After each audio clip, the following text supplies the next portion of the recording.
اعوذ باللہ من الشیطان الرجیم بسم اللہ الرحمن الرحیم الصلاۃ والسلام علیک یا رسول اللہ وعلی آلک وصحابک یا حبیب اللہ۔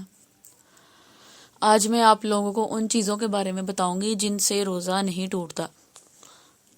اگر کسی نے بھول کر کھا لیا یا پی لیا تو اس سے روزہ نہیں ٹوٹتا۔ مکھی یا دھواں یا کوئی مٹی وغیرہ حلق میں جانے سے روزہ نہیں ٹوٹتا، لیکن اگر قصدن خود دھواں پہنچایا تو روزہ ٹوٹ جائے گا۔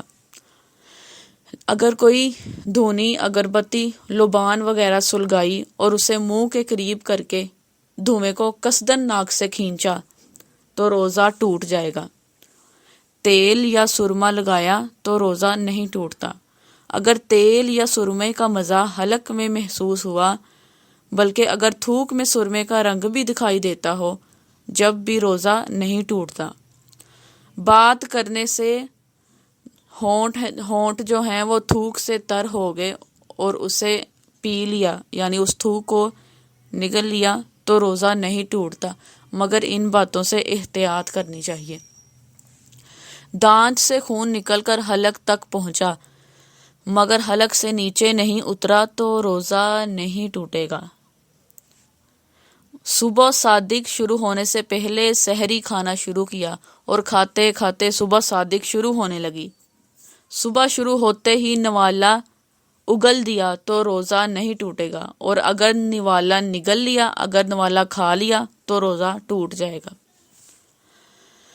کوئی آٹا وغیرہ چھانا اور اس کا مزہ حلق میں معلوم ہوا تو اس سے روزہ نہیں ٹوٹے گا۔ کان میں پانی چلا گیا تو اس سے بھی روزہ نہیں ٹوٹے گا۔ روزے دار کو بلا عذر کسی چیز کا چکھنا یا چبانا مکروہ ہے۔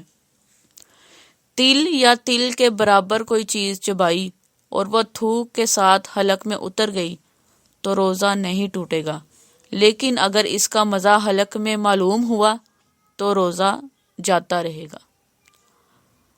بھولے سے کھانا کھا رہا تھا، یاد آتے ہی فوراً نوالا تھوک دیا تو روزہ نہیں ٹوٹے گا، اور اگر نگل لیا نوالا تو روزہ ٹوٹ جائے گا۔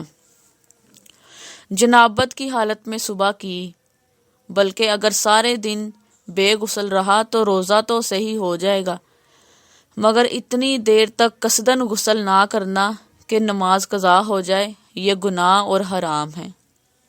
اس کا مطلب یہ ہے کہ اگر آپ کوئی ناپاکی کی حالت میں ہے اور اس پہ غسل فرض ہے تو وہ سارا دن اگر سارا دن وہ بے غسل رہا ہے، اس نے غسل نہیں کیا تو اس کا روزہ تو ہو جائے گا، لیکن اس نے جو نمازیں سارے دن کی قضا کی ہیں وہ اس پہ گناہ ہے اور ایسا کرنا حرام ہوگا اس کے لیے۔